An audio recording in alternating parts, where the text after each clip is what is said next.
Alright guys, so today is the part 2 of the video leaders in an array, जिसकी first part में मैंने brute force approach explain कर दी थी and now today we will be solving it with the better approach जो हमने कल last approach में यूज़ करा था उसमें time complexity was order of n square और अगर मैं जो आउटपुट वेक्टर यूज़ हो रहा था उसका स्पेस एक्सक्लूड करूँ तो स्पेस कॉम्प्लेक्सिटी मेरी थी ऑर्डर ऑफ 1। ठीक है, क्वेश्चन को एक बार मैं दोबारा से रिविजिट करवा देती हूँ, क्वेश्चन क्या कहता है और ब्रूट फोर्स अप्रोच क्या कहता है क्विकली। ठीक है, फिर हम इसकी सेकंड अप्रोच पर चलेंगे जो कि है बेटर अप्रोच। ठीक है, तो बेसिकली क्वेश्चन का नाम है leaders in an array. Question में हमको एक एरे दिया हुआ है जिसमें हमें कुछ वैल्यूज दी हुई है। फॉर एग्जांपल एक ही वाला एरे लेते हैं 1 2 5 3 5 1 और 2, ये वाला एरे लेते हैं। ठीक है, हमें एक एरे ऑफ इंटीजर्स दिया हुआ है। अब हमें आउटपुट में रिटर्न करना है लीडर्स, जो एलिमेंट इस एरे में लीडर्स हैं उनको एक वेक्टर में डाल के हमें रिटर्न करना है। अब क्वेश्चन आता है, ये तो आपने समझ लिया कि आपको लीडर्स रिटर्न करने हैं, basically list of leaders return करना है। ठीक है, ये तो आपको क्लियर है। अब लीडर होता कौन सा एलिमेंट है, तो मैंने आपको बताया था पर्टिकुलर एलिमेंट लीडर तब होगा जब वो अपने राइट मोस्ट सारे एलिमेंट से बड़ा होगा। बड़ा होने का मतलब बड़ा होगा ऑब्वियसली, मतलब इक्वल भी नहीं होगा किसी के और छोटा भी नहीं होगा। फॉर एग्जांपल अगर यहाँ इस पोजीशन पर 5 एक लीडर है तो 5 अपने राइट मोस्ट सारे एलिमेंट से, इसके राइट मोस्ट कौन कौन से एलिमेंट है 1 और 2, तो 5 1 और 2 दोनों से बड़ा है, इसलिए 5 लीडर होगा। लेकिन इस वाले 5 को देखिए, क्या ये वाला 5 लीडर होगा? नहीं होगा, क्योंकि इसके राइट में एलिमेंट सारे हैं ये 3 5 1 और 2, ये इन सबसे 3 1 और 2 से तो बड़ा है लेकिन 5 के इक्वल है। तो मैंने यही कहा है कि स्ट्रिक्टली ग्रेटर देन होना चाहिए, ना तो इक्वल होना चाहिए ना छोटा होना चाहिए। ठीक है, तब वो एलिमेंट मेरा लीडर कहलाएगा। आई गेस इतना क्लियर होगा। और हमने ब्रूट फोर्स अप्रोच में इसमें क्या करा था, मैं दोबारा से एक एरे बना लेती हूँ। ब्रूट फोर्स अप्रोच में ऐसे ही बता देती हूँ। ब्रूट फोर्स अप्रोच में हमने क्या करा था, हमारे पास सबसे पहले दिमाग में यही आएगा कि आप हर एलिमेंट पर जाइए और आप उसके राइट मोस्ट एलिमेंट से कंपेयर कर लीजिए, क्या कोई ऐसा एलिमेंट उसके राइट में एग्जिस्ट करता है जो उससे बड़ा हो या फिर इक्वल हो। हमने ये वाला सिंबल यूज करा था ना, ग्रेटर देन और इक्वल, मतलब कोई राइट में मुझे नम्स ऑफ जे, जो मैं सेकंड लूप लगा रही थी, कोई एक ऐसा एलिमेंट मिल जाए या तो वो बड़ा हो या इक्वल हो। जैसे ही मुझे एक भी एलिमेंट मिल गया, इसका मतलब अब मेरा करंट एलिमेंट लीडर नहीं रहा है। तो बेसिकली ब्रूट फोर्स अप्रोच में तो हम कर रहे थे, हर एलिमेंट पर जाकर हम चेक कर रहे थे क्या वो पर्टिकुलर एलिमेंट लीडर है या नहीं है। और कैसे चेक कर रहे थे, उसके राइट मोस्ट एलिमेंट को स्कैन कर रहे थे और जहां पर भी पहली ही एक भी जगह अगर हमारी कंडीशन ट्रू आ गई, मतलब कोई ऐसा एलिमेंट मिल गया जो करंट एलिमेंट से बड़ा या फिर इक्वल है, तो हम ब्रेक कर देते थे और हमें पता लग जाता था ये तो हमारा लीडर नहीं है, तो फिर हम नेक्स्ट पर जंप कर जाते थे। ठीक है, आज हम इसकी सेकंड अप्रोच की बात करते हैं विच इज बेटर अप्रोच, और इस अप्रोच का नाम है बेसिकली, और इस अप्रोच का नाम है basically right max array approach. Right max array approach, right max array approach. देखो इस क्वेश्चन में हम क्या कर रहे थे, हम किसी भी पर्टिकुलर एलिमेंट पर जब भी होते हैं तो हम ये देखते हैं कि क्या वो अपने राइट मोस्ट सारे एलिमेंट से बड़ा है या नहीं। फॉर एग्जाम्पल मैं एक नम्स ले लेती हूँ 1 2 5 3 5 1 और 2। देखो ब्रूट फोर्स में अभी तक हमने क्या किया है, यही किया है। तो देखो ये ज़रूरी नहीं है कि आपके दिमाग में आए, आपको प्रैक्टिस करना पड़ेगा तभी आएगी। जैसे ब्रूट फोर्स तो दिमाग में डायरेक्टली आ सकती है, लेकिन हो सकता है ये आपकी नहीं आए, तो ये प्रैक्टिस से होगा, इस बात की तो टेंशन आप छोड़ दीजिए। ठीक है, मैंने एक एरे ले लिया है। देखो हर पोजीशन पे मुझे ये पता करना होता है, इतना तो मुझे क्लियर है, हर पोजीशन पे मुझे ये पता करना होता है क्या इस पोजीशन पे जो एलिमेंट है वो अपने राइट मोस्ट नहीं बोलना है। मैंने अगर कहीं राइट मोस्ट बोला हो तो वो गलत हो सकता है, मतलब अपने राइट जो भी एलिमेंट है उन सबसे बड़ा होना चाहिए। ठीक है, राइट साइड के, जो मैंने राइट मोस्ट एलिमेंट्स बोल दिए हैं शायद, लेकिन वो राइट साइड एलिमेंट्स, हाँ ओके। कोई भी एलिमेंट लीडर तब होता है जब वो अपने राइट साइड के सारे एलिमेंट से बड़ा होता है ना। तो बेसिकली अगर इस पोजीशन पर, जैसे इस पोजीशन पर, अगर यहाँ पर देखो इस पोजीशन पर मुझे चेक करना है क्या मेरा 1 लीडर है या नहीं है, तो अगर मैं इस पोजीशन पर पहले से ही स्टोर करा लूँ कि इसके राइट में जो भी एलिमेंट्स प्रेजेंट हैं उनमें से सबसे बड़ा एलिमेंट कौन सा है, उनमें से सबसे बड़ा एलिमेंट मेरा 5 है ना, 5 है कि नहीं है, तो ये मेरा है 5। अब मुझे यही तो चेक करना था कि अगर मुझे इस पोजीशन पर मैं अगर ये स्टोर करा लूँ, एक और एरे बना लूँ जिसमें मैं इस पोजीशन पर ये स्टोर करा लूँ कि इसके राइट जो भी एलिमेंट्स है उनमें से सबसे बड़ा एलिमेंट कौन सा है, तो वो मैंने स्टोर करा लिया कि 5 है। अब मैं चेक कर सकती हूँ क्या ये 1 मेरा 5 से बड़ा है या छोटा है। देखो आपने क्या करा, आपने इस 1 को छोड़ दो, इसके राइट में जितने भी एलिमेंट है उसमें से पता लगा लिया कि मेरा सबसे बड़ा एलिमेंट कौन सा है। ठीक है, आपने ये तो पता लगा लिया कि इन सब में से सबसे बड़ा एलिमेंट मेरा 5 है। अब आप उस करेंट एलिमेंट को चेक करो, क्या ये मेरा करेंट एलिमेंट से भी बड़ा है। अगर अगर ये मेरा करंट एलिमेंट से भी बड़ा है, इसका मतलब मुझे इस पर्टिकुलर एलिमेंट से बड़ा एलिमेंट राइट साइड मिल गया। इसका मतलब वन अब मेरा एरे नहीं, वन अब मेरा लीडर नहीं है। फॉर एग्जाम्पल इसमें इस यहाँ पर वन ही है मान लेते हैं। अब इस राइट साइड सबसे बड़ा एलिमेंट मेरा -1 है, जस्ट फॉर एन एग्जाम्पल मान लो। अब इसमें -1 को इस 1 से चेक कराऊंगी, क्या ये -1 मेरा 1 से बड़ा है? नहीं है। इसका मतलब 1 की राइट साइड मुझे ऐसा कोई एलिमेंट नहीं मिला जो इससे बड़ा हो, ठीक है। तो इसका मतलब 1 मेरा लीडर हुआ। आई गेस ये चीज क्लियर होगी। अब देखो सेकंड एलिमेंट पर आते हैं। अरे एक सेकंड, अब हम सेकंड एलिमेंट पर आते हैं, इस पर आते हैं। इस पोजीशन पर हम एक और एरे बनाएंगे। यहाँ पर हम स्टोर कराएंगे इस 2 के राइट में जो भी एलिमेंट है उनमें से सबसे बड़ा एलिमेंट। इस 2 के राइट में ये सारे एलिमेंट्स प्रेजेंट है, तो सबसे बड़ा एलिमेंट कौन सा है? मेरा 5 है। तो अब मैं इस 5 को चेक करूंगी 2 से, क्या ये मेरा 2 बड़ा है 5 से? नहीं। इसका मतलब 2 के साइड में मुझे एक ऐसा एलिमेंट मिल गया है जो कि बड़ा है। इसका मतलब 2 भी मेरा लीडर नहीं है। अब इस 5 पर आते हैं, ठीक है। इस पोजीशन पर मैं वो एलिमेंट स्टोर कराऊंगी जो इसके राइट में सबसे बड़ा है। इस पोजीशन पर मैंने इसके राइट साइड 5 के राइट साइड जो भी एलिमेंट है 3, 5, 1 और 2, उनमें से सबसे लार्जेस्ट एलिमेंट कौन सा है? उनमें से सबसे लार्जेस्ट एलिमेंट है 5। अब मैं इस 5 को चेक कराऊंगी इस 5 से। देख बेसिकली आपने इस पर्टिकुलर एलिमेंट के राइट साइड में से तो सबसे बड़ा उठा लिया। अब उस बड़े को आप इस करंट से भी तो चेक करेंगे, क्योंकि आपको इसी से तो मतलब है। इससे बड़ा हो गया अगर, तो आपका ये लीडर नहीं होगा। तो क्या 5, ये वाला 5 आपका इससे बड़ा है? नहीं, बड़ा तो नहीं है, इक्वल है। लेकिन मुझे तो बड़ा चाहिए क्योंकि स्ट्रिक्टली ग्रेटर कहा है क्वेश्चन में, तो ये भी मेरा लीडर नहीं होगा। अब मैं इस पोजीशन पर आती हूँ। इस पोजीशन पर इसके राइट में सबसे बड़ा एलिमेंट कौन सा है? इसके राइट साइड में सबसे बड़ा एलिमेंट 5 है। तो अब मैं इस 3 को चेक करूंगी 5 से, क्या ये 3 मेरा 5 से बड़ा है? नहीं बड़ा है। इसका नहीं बड़ा है, मतलब ये मुझे राइट साइड एक ऐसा एलिमेंट मिल गया जो इस करंट एलिमेंट से बड़ा है। इसका मतलब ये भी मेरा लीडर नहीं है। अब इस पर आओ। इस पोजीशन पर मैं इसमें से सबसे बड़ा एलिमेंट स्टोर कराऊंगी। तो यहाँ पर सबसे बड़ा एलिमेंट 1 और 2 में से तो 2 है, मतलब 5 के राइट साइड सबसे बड़ा एलिमेंट 2 है। लेकिन 5 मेरा उस सबसे बड़े एलिमेंट से भी बड़ा है। इसका मतलब कोई ऐसा एलिमेंट मुझे नहीं मिला जो मेरा इस 5 से बड़ा हो। इसका मतलब ये 5 मेरा लीडर है, ठीक है। अब मैं इस पोजीशन पर आऊंगी। इस पोजीशन पर मैं स्टोर कराऊंगी राइट साइड सबसे बड़ा एलिमेंट। तो यहाँ पर तो मेरा 2 ही स्टोर है, ठीक है। मतलब 1 2 ही बचा है, तो 2 ही मेरा सबसे बड़ा एलिमेंट हुआ। क्या ये 1 मेरा बड़ा है 2 से? नहीं, 1 तो छोटा है। इसका मतलब राइट साइड मुझे 1 के ऐसा एलिमेंट मिल गया है जो उससे बड़ा हो। इसका मतलब कंडीशन वायलेट हो गई और ये लीडर नहीं है। अब ये 2, ये तो मेरा लास्ट एलिमेंट ही है, ठीक है। तो ये तो मेरा लीडर हो गई। तो आउटपुट में क्या आ जाएगा? 5,2 5,2 ही आएगा। 2,5 आप रिटर्न नहीं कर सकते क्योंकि आपको ऑर्डर भी मेंटेन करना है। सॉरी, ये नहीं होगा और ये होगा, ठीक है। ये तो आई गेस क्लियर होगी बात, ओके। और क्वेश्चन में क्योंकि कहा था आपको जो राइट मोस्ट एलिमेंट है वो हमेशा लीडर होगा, मतलब लास्ट वाला तो हमेशा लीडर ही होगा। और आप ये भी समझ सकते हो कि इसे कंपेयर करने के लिए कोई भी एलिमेंट है ही नहीं, तो इसलिए ये लीडर है, ठीक है। और आपको ऑर्डर मेंटेन करना है, ये भी क्वेश्चन में कहा था। आई गेस अप्रोच थोड़ी तो क्लियर होगी कि अगर मैं ये कर लूँ कि हर पोजीशन पर उसके राइट साइड का सबसे बड़ा एलिमेंट स्टोर कर लूँ, ठीक है। पहली अप्रोच में मैं पहले स्टेप में मैं क्या करूँ कि एक एरे बना लूँ जिसमें राइट वाले एलिमेंट्स राइट साइड में सबसे बड़ा एलिमेंट कौन है हर पोजीशन के लिए वो मैं स्टोर करा लूँ। और फिर अगली बार जब ट्रेवर्स करूँ तो ये कंपेयर कर लूँ। देखो अभी तो मैं आपको साथ साथ करके दिखा रही थी, लेकिन पहले आप ये करो कि आप हर एलिमेंट के लिए राइट साइड सबसे बड़ा एलिमेंट कौन सा है वो आप स्टोर करा लो। और उसके बाद आप फिर से एक बार एरे को ट्रेवर्स करो। ये मैं बताऊंगी अभी, अगर नहीं समझ आ रहा है इट्स ओके। दोबारा से एरे को ट्रेवर्स करो और चेक करो कि क्या ये पर्टिकुलर एलिमेंट राइट मैक्स वाले एलिमेंट से बड़ा है या छोटा है। ये बात अगर नहीं भी समझ आई कोई बात नहीं, लेकिन ये तो समझ आया होगा कि मैं हर पोजीशन पर आकर क्या कर रही हूँ। मैं हर पोजीशन पर ये देख रही हूँ कि राइट साइड सबसे बड़ा एलिमेंट कौन सा है। देखो आपके दिमाग में भी आएगा कि इसमें तो फिर से ऑर्डर ऑफ एन स्क्वायर हो जाएगी, क्योंकि मैं इस पर्टिकुलर एलिमेंट के लिए पूरा स्कैन करूंगी और जो सबसे बड़ा एलिमेंट होगा उसको यहाँ पर रखूंगी, जैसे 5 था।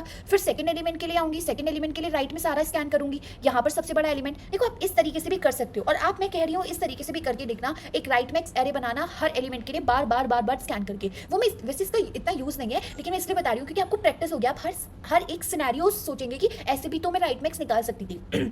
लेकिन ये आपको लगा देगी order of n square time, लेकिन मैं जो आपको बताऊंगी वो ऑर्डर ऑफ एन होगा, ठीक है। वो कैसे होगा अभी आप देखिए। ये 6 था ना, मैं इसको दोबारा से बना लेती हूँ। ओके देखो ये मैंने बना लिया। ये है मेरा नम्स एरे और ये है मेरा राइट मैक्स एरे। तो बेसिकली इसमें मुझे हर पोजीशन पर जैसे अगर इस पोजीशन पर 0th पोजीशन पे क्या स्टोर कराऊंगी कि इस 0+1 से, मतलब यहाँ इसके राइट साइड जो भी एलिमेंट है उनमें से सबसे बड़ा एलिमेंट मैं यहाँ स्टोर कराऊंगी। इस पोजीशन पर मैं स्टोर क्या कराऊंगी, इसके राइट में जो सारे एलिमेंट है उसमें से सबसे बड़ा। तो मैंने आपको ये तो बता दिया, आप हर बार लूप लगा के आप कर सकते हो ये बात कि इस पोजीशन पे आए, फिर बेसिकली i = 0 से n तक लूप लगाना, फिर j = i+1 से आप स्कैन करते हो तो आपका ऑर्डर ऑफ एन स्क्वायर आ जाएगा। लेकिन हम राइट मैक्स एरे अब लीनियरली कैसे हम निकाल सकते हैं राइट मैक्स एरे, हम वो देखते हैं। देखो सबसे पहले आप क्या करो, इस पर्टिकुलर पोजीशन पे -∞ स्टोर करा दो। मतलब बेसिकली ये जो आपका राइट मैक्स ऑफ n-1 होगा, ये पोजीशन आपकी n-1 होगी ना, ये पोजीशन तो आपकी n-1 होगी, ये तो क्लियर है ना। तो इस पोजीशन पर आप int min स्टोर करा दो। अब क्यों स्टोर करा रहे हैं ये मैं आपको बाद में बताऊंगी, लेकिन आप इंट मिन स्टोर करा दो। इंट मिन को बेसिकली अगर रिप्रेजेंट करना हो तो माइनस इन्फिनिटी बोल देता है फॉर अभी के लिए मान लो, ठीक है। इंट मिन लिख दो यहाँ पे, माइनस इन्फिनिटी लिख दो, आप एक बात के लिए मान लेते हैं, ठीक है। राइट मैक्स ऑफ n-1 में मैंने इंट मिन स्टोर करा दिया, या तो आप डायरेक्ट लिख दो इंट मिन की वैल्यू लिख दो, आप समझ रहे होंगे ना। इंट मिन एक वैल्यू है, मान लेते हैं -2 × 10⁻31, आई डोंट रिमेंबर एग्जैक्टली, लेकिन जो भी होती है वो आपने स्टोर कराई है, मतलब इंट की रेंज में से आपने सबसे छोटी वैल्यू यहाँ पे स्टोर करा दी है। What happened to razor? Okay, अब हम देखो इस पोजीशन पर, ये देखो 0 1 2 3 4 5 6, अब इस पोजीशन पर क्या आएगा ये चीज़ ध्यान से देखना। देखो इस पोजीशन पर वैसे तो एलिमेंट प्रेजेंट है 1, है ना, लेकिन मुझे क्या करना है, मुझे इस 1 के राइट साइड सबसे बड़ा एलिमेंट चूज करना है, ठीक है। इस 1 से मुझे मतलब नहीं है, इस 1 के राइट साइड सबसे बड़े एलिमेंट को मुझे इस पोजीशन पे स्टोर करना था। तो अभी ना मैं इधर से ट्रेवर्स नहीं कर रही हूँ left to right, right to left कर रही हूँ। क्यों कर रही हूँ ये आपको खुद ही पता लग जाएगा। देखो इसके राइट साइड एलिमेंट है सिर्फ 2, ठीक है, और अभी तक मुझे कोई भी राइट मैक्स एलिमेंट मिला ही नहीं है। इस माइनस इन्फिनिटी का मतलब है अभी तक कोई भी राइट मैक्स एलिमेंट नहीं है। तो इन दोनों में से बड़ा कौन है, इन दोनों में से बड़ा कौन है, इन दोनों में से बड़ा है 2, तो इस पोजीशन पर आ जाएगा 2। आप अभी अगले स्टेप में आपको समझ आएगा क्यों। आप मान लेते हैं मुझे ये वाली पोजीशन फिल करनी है, ठीक है। इस पोजीशन पर क्या आएगा, ये जो एलिमेंट्स बचे हैं इस 4th इंडेक्स के साइड वाले जो एलिमेंट है, राइट साइड वाले एलिमेंट है 1 है और 2 है। इन दोनों में से सबसे बड़ा एलिमेंट जो भी होगा वो आएगा यहाँ पर। एक तो तरीका हो गया कि आप इस 4th इंडेक्स के साइड में स्कैन करो लीनियरली, इस इंडेक्स पर जाओ फिर इस इंडेक्स पर जाओ और सबसे बड़ा एलिमेंट ढूंढ लो। लेकिन जो मैं आपको लीनियर तरीका बता रही हूँ उसका मतलब ये होगा कि अभी तक को इस 5th इंडेक्स तक आप आगे क्यों देख रहे हो, क्योंकि आपको तो पता है ना कि इस 5th इंडेक्स तक का सबसे बड़ा, इस 5th इंडेक्स के साइड वाले इस पोजीशन पर जब आप थे तो 5 से आगे जो भी एलिमेंट्स थे उनमें से तो सबसे बड़ा 2 ही था, वो आपने स्टोर कराया है। देखो इस 5th पोजीशन पर क्या है, ये 5th पोजीशन पे जो 2 लिखा है इसका मतलब क्या है, इसका मतलब ये है 5th से आगे जितने भी इंडेक्स थे उसमें से सबसे बड़ा एलिमेंट 2 है। तो जब आपने 5th के आगे सारे इंडेक्स को सर्च कर लिया है, स्कैन कर लिया है, तो आप बार बार क्यों कर रहे हो। अभी आपने जब आप 4th इंडेक्स पर हो तो आपने 5th के आगे के तो सारे स्कैन करके इस पोजीशन पर लिख दिया है, क्योंकि 5th पर तो वही एलिमेंट आता ना जो 5th से आगे जो भी इंडेक्सेस प्रेजेंट है उनमें से जो सबसे बड़ा एलिमेंट है, तो 5th पे तो वो वैल्यू स्टोर है। अभी 1 1 इसको नहीं देखा है, तो आप क्यों ना ये देखो कि इन 1 और 2 में से कौन बड़ा है। 1 और 2 में से बड़ा है मेरा 2। बेसिकली अभी तक 4th, देखो 5th, अभी अगले स्टेप पर आती हूँ फिर और क्लियर होगा। अब देखो इस पोजीशन पर आपको फिल करना है राइट मैक्स एलिमेंट। इस 3rd पोजीशन पर वो एलिमेंट आएगा राइट मैक्स एरे में जो 3rd से आगे सारे एलिमेंट्स में से सबसे बड़ा होगा, मतलब 5 1 और 2 में से जो भी सबसे बड़ा एलिमेंट है वो यहाँ पर आएगा। एक तरीका यही हो गया कि आप पहले 5 पर जाओ फिर 1 पर जाओ फिर 2 पर जाओ, लीनियरली स्कैन करो फिर भरो। लेकिन क्यों करना है, क्योंकि आपका देखो इस 4th इंडेक्स पर 2 फिल है, इस 4th इंडेक्स पर 2 फिल होने का ये मतलब है कि 4th से आगे जितने भी एलिमेंट्स हैं, 4th से आगे जितने भी एलिमेंट है, आई रिपीट, किसी पर्टिकुलर इंडेक्स पर राइट मैक्स एलिमेंट में वैल्यू जो लिखी है उसका क्या मतलब है। अगर 4th इंडेक्स पर 2 लिखा है तो इसका मतलब क्लियरली ये है कि 4th इंडेक्स के आगे जितने भी इंडेक्स पर एलिमेंट्स प्रेजेंट हैं उनमें से सबसे बड़ा 2 है। इसका मतलब 4th के आगे तो आपने स्कैन करा हुआ है, 4th वाले को स्कैन नहीं किया हुआ है, क्योंकि जब 3rd वाले पर आप लिखेंगे तो 3rd वाले के आगे में तो 4th वाला भी आता है ना, लेकिन आपका 4th के आगे तो स्कैन है जो वैल्यू ये यहाँ पर प्रेजेंट है, लेकिन 4th स्कैन नहीं है। तो 4th स्कैन नहीं है तो आप चेक कर लो 5 और 2 में से कौन बड़ा है, 5 बड़ा है, यहाँ लिख दो। अब फिर से आओ, देखो अगर ये क्लियर नहीं होगा तो आप 2-3 बार ड्राई रन करना, 2-3 बार मेरी बात को सुनना, समझ जाएगा। अब इस पोजीशन पर आओ, इस पोजीशन पर कौन सा एलिमेंट आएगा, इस 2nd पोजीशन पर वो एलिमेंट आएगा जो 2nd इंडेक्स से आगे, मतलब 2nd से आगे ये 3 से लेके 6 तक जो सबसे बड़ा एलिमेंट है वो आएगा। अब वो करने के लिए आपने पूरा स्कैन कर सकते हो, लेकिन आप नहीं करोगे क्योंकि आपको इस 3rd इंडेक्स पर जो 5 लिखा है उसका क्लियरली ये मतलब है कि 3rd इंडेक्स से आगे जो भी मेरे एलिमेंट है उनमें से सबसे बड़ा एलिमेंट मेरा 5 है। जब आपने 3rd के आगे सारा स्कैन कर रखा है तो आपने दोबारा क्यों एक पे जाना है। आपका 3rd स्कैन नहीं है क्योंकि 2nd से आगे आपको सारे एलिमेंट्स में से बड़ा चाहिए, तो 2nd के आगे 3rd वाला स्कैन नहीं था, लेकिन 3rd वाले पोजीशन पे राइट मैक्स में 5 लिखा है, इसका मतलब 3rd से आगे वाले सारे स्कैन है। तो आप 3 और 5 में से देख लेंगे, यहाँ पर आ जाएगा 5 और फिर इन दोनों में से जो बड़ा है वो आ जाएगा 5, फिर इन दोनों में से जो बड़ा है वो आ जाएगा 5। इस तरीके से आपका इंडेक्स बन जाएगा 5 5 5 2 and 2 माइनस इन्फिनिटी। ठीक है, ये आपका बन गया राइट मैक्स एरे। अब आप पहले स्टेप में तो आपने ये राइट मैक्स एरे बना लिया। अब सेकंड एरे में, सेकंड में मैंने कहा था अब आपने हर पोजीशन पर वो एलिमेंट रख दिया है राइट मैक्स में जो उस पर्टिकुलर एलिमेंट के राइट साइड में सबसे बड़ा एलिमेंट है। अब हमें करना क्या है, अगर हमारा पर्टिकुलर एलिमेंट लीडर है तो उसके लिए क्या होगा, उसके लिए कि वो पर्टिकुलर एलिमेंट अपने राइट साइड में से सबसे बड़ा होना चाहिए। इसका मतलब एक देखो, अब इस देखो दोबारा से ट्रेवर्स करते हैं, इस पोजीशन पर मेरा 1 था और यहाँ पर राइट मैक्स में 0 में जो 5 लिखा है इसका मतलब ये है कि 1 से आगे जितने भी एलिमेंट है उनमें से सबसे बड़ा मुझे 5 मिला। अब मुझे तो अपने करंट एलिमेंट से मतलब है ना कि ये करंट एलिमेंट से बड़ा नहीं होना चाहिए तभी मेरा ये लीडर होगा, लेकिन ये तो बड़ा है, इसका मतलब 1 इज ग्रेटर देन 5 है तो ये लीडर नहीं है। तो इसका मतलब सेकंड ट्रेवर्स में मैं हर में क्या करूंगी, बेसिकली मैं नम्स ऑफ आई को चेक करूंगी कि अगर ये नम्स ऑफ आई मेरा नम्स ऑफ आई मेरा बड़ा होता है दिस राइट मैक्स आई से, राइट मैक्स आई से। जैसे कि नम्स ऑफ आई में क्या था 1, राइट मैक्स आई में क्या था 5। अगर आई की वैल्यू मेरी 0 है तो क्या मेरा 1 5 से बड़ा है? नहीं बड़ा, तो ये लीडर नहीं है। फिर आप 2 देखेंगे, 2 ग्रेटर देन 5 है? नहीं है, तो ये भी आपका लीडर नहीं है। क्या 5 आपका बड़ा है 5 से? नहीं, ये भी आपका लीडर नहीं है। फिर क्या 3 आपका बड़ा है 5 से? नहीं, ये भी आपका लीडर नहीं है। क्या 5 आपका बड़ा है 2 से? हाँ, ये आपका लीडर है और इसको आप आंसर में पुश करा दोगे इसी मोमेंट पर। फिर आप चेक करोगे 5 1 बड़ा है 2 से? नहीं। अब आप चेक करोगे 2 बड़ा है माइनस इन्फिनिटी से या नहीं?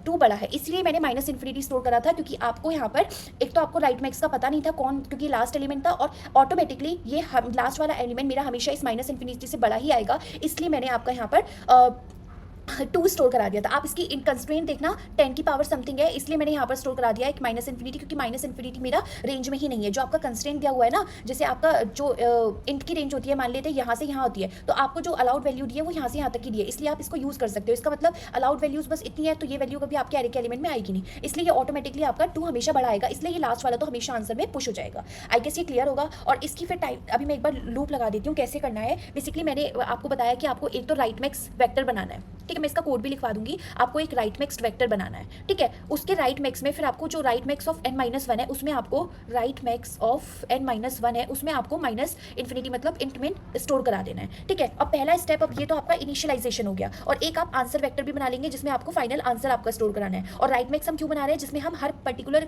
पोजीशन पर उसके राइट में सबसे बड़े एलिमेंट को स्टोर कराने के लिए। तो पहला स्टेप आपका क्या होता था? आप ट्रेवर्स करते थे, बेसिकली हम राइट साइड से ट्रेवर्स करते हैं। देखो, अगर आप इधर से ट्रेवर्स करते तो आपको इस पोजीशन तक का सबसे बड़ा एलिमेंट नहीं पता है, क्योंकि अभी आपने ट्रेवर्स ही नहीं करा है। जब आप राइट साइड से ट्रेवर्स कर रहे हो तो आपको यहाँ तक का राइट अभी कौन है? क्लियर है। यहाँ तक का भी राइट कौन है? क्लियर है। यहाँ तक का राइट अभी कौन है? क्लियर है। लेकिन अगर आप इससे करेंगे तो अभी तो आपने पूरा एरे ट्रेवर्स ही नहीं करा है ना, क्योंकि आप राइट से लेकर, अगर यही क्वेश्चन लेफ्ट होता तो हम इधर से ट्रेवर्स करते। अभी हम यहाँ से ही लास्ट से ही राइट के क्लियर करते हुए चल रहे हैं। देखो, अगर आप इस पर्टिकुलर एरे लेफ्ट से ट्रेवर्स कर रहे हो तो आपको पूरा एरे ट्रेवर्स करना पड़ेगा ना, क्योंकि आपको राइट साइड से मतलब है। इसलिए हमने राइट से ट्रेवर्स कराया है कि हम पीछे से चलेंगे और पीछे से ही बात को क्लियर करते हुए चलेंगे, ठीक है। आई गेस क्लियर होगा। और ये बात अगर क्लियर नहीं आ रही है तो आप खुद समझना, एक बार खुद लेकर बैठना कि मैं लेफ्ट से करके देखता हूँ। जिस तरीके से मैंने ये अप्रोच करी है, आपको लीनियर ऑर्डर में आपने राइट मैक्स एरे फिल कर दिया, ये आप लेफ्ट साइड से करके देखना, आपका नहीं होगा। और मुझे लगता है जब आप कॉपी पेन खुद लगाएंगे तो आपको खुद क्लियर हो जाएगा कि क्यों हमने राइट से ट्रेवर्स करा है और क्यों हमने लेफ्ट से ट्रेवर्स नहीं करा है लीनियरली फिल करने के लिए। हाँ, तो मैं क्या बोल रही थी, i इक्वल्स टू n-2 से basically i greater than equals to 0 तक आप यहाँ तक चलेंगे। और i माइनस माइनस देखना, आप राइट मैक्स ऑफ i में क्या फिल कर रहे थे, आप ये देखना। आप पर्टिकुलर i में, जैसे आप यहाँ पर थे, इसमें आप क्या फिल कर रहे थे, यहाँ पर क्या फिल कर रहे थे। देखो, आप चेक कर रहे थे, अगर आप इस पर्टिकुलर पोजीशन पर हो, है ना, कि आपको यहाँ पर फिल करना है, और इसका मतलब है कि इन सब में से सबसे बड़ा एलिमेंट फिल करना है, तो आपको इस 4 तक का तो क्लियर होता था कि यहाँ से 4 से आगे तो 2 है, लेकिन आपको इस 4th वाले का स्कैन नहीं हुआ होता था। एक मिनट रुको, जैसे मैं एक और दोबारा से बताती हूँ, इस चीज़ को रेड से ले लेती हूँ। जैसे आपने ये वाली पोजीशन फिल करनी है, ठीक है, तो अभी तक आपकी ये पोजीशन फिल्ड है, इसका मतलब 2 आपको पता है। और 2 क्या है? 4th से आगे जितने भी एलिमेंट है उनमें सबसे बड़ा 2 है। 4th से आगे वाले एलिमेंट्स में सबसे बड़ा 2 है, लेकिन 4th वाला स्कैन नहीं है, क्योंकि 3rd वाले के लिए पोजीशन फिल करने के लिए तो 4th भी इंक्लूडेड है ना। तो आप इस एलिमेंट को देखते हो और इस एलिमेंट को देखते हो, हर बार फिर इस एलिमेंट को देखते हो, इस एलिमेंट को देखते हो, इस पोजीशन में भरने के लिए। तो अगर आप किसी भी पर्टिकुलर आई पर हो तो आप नम्स ऑफ i+1 और राइट मैक्स ऑफ i+1 में कंपेयर करते हो, जो बड़ा हो। तो बेसिकली आप राइट मैक्स ऑफ i में क्या लिख देंगे? आप लिख देंगे max of this right max of i+1, this right max of i+1 and comma this nums of i+1। इस तरीके से आपका पूरा राइट मैक्स एरे फिल हो जाएगा, ठीक है। और सेकंड स्टेप में आप फिर से दोबारा i इक्वल्स टू 0 से बेसिकली एरे को ट्रेवर्स करते हैं n तक, और आप चेक करते हो, जैसे मैंने बताया था, ये तो आपने चेक कर लिया, राइट मैक्स तो निकाल लिया आपने, लेकिन अब आपको उसको करंट एलिमेंट से चेक करना होता है ना। तो आप अगर देखते हो कि अगर आपका जो करंट एलिमेंट है नम्स ऑफ i, अगर आपका बड़ा होता है राइट मैक्स ऑफ i से, राइट मैक्स ऑफ i से, तो इसका मतलब आपका वो लीडर है और आप आंसर में पुश कर देते हैं। इसका मैं अभी कोड लिख के दिखाऊंगी, लेकिन आपको ये फ्लो बोल रही हूँ को सूडो कोड काइंड ऑफ आपको समझ आ गया होगा, और आपको इसकी टाइम कॉम्प्लेक्सिटी भी पता लग जाएगी कि स्पेस तो आप एक्स्ट्रा यूज कर रहे हो। देखो, अभी मैं आउटपुट का स्पेस इंक्लूड नहीं कर रही हूँ, उसके अलावा जो टाइम कॉम्प्लेक्सिटी और स्पेस कॉम्प्लेक्सिटी है वो बता रही हूँ। उसके अलावा इसका स्पेस आपका ऑर्डर ऑफ n हो जाएगा, क्योंकि आप राइट मैक्स वेक्टर यूज कर रहे हैं, ठीक है। और आपकी टाइम कॉम्प्लेक्सिटी क्या हो जाएगी? टाइम कॉम्प्लेक्सिटी इसकी आपकी ऑर्डर ऑफ n हो जाएगी, क्योंकि ये चीज़ भी ऑर्डर ऑफ n लेगी आपकी, और ये चीज़ भी आपकी ऑर्डर ऑफ n लेगी, तो automatically time complexity will be order of n। सो पहली वाली से तो ये बेटर है, ठीक है। पहली वाली में आपका order of n square use हो रहा था, इसमें आपकी ऑर्डर ऑफ n यूज हो रही है। पहली वाली में 2 आपका ऑर्डर ऑफ 1 था, लेकिन इसमें ऑर्डर ऑफ n हो जाएगा, लेकिन टाइम इसमें सही हो गया, बेटर हो गया है, ठीक है। तो आई गेस ये चीज़ क्लियर होगी आपको। मैं एक बार देख लेती हूँ, कुछ और बताने से तो नहीं रहा है ना। ये चीज़ तो आई गेस क्लियर है आपकी, मैंने क्या बताई है ना। ओके, सो मैं इसका कोड करके दिखा देती हूँ। इफ स्टिल कोई इशू है तो आप कमेंट सेक्शन में मुझे बता दीजिएगा, मैं आप वहाँ पर क्लियर कर दूँगी।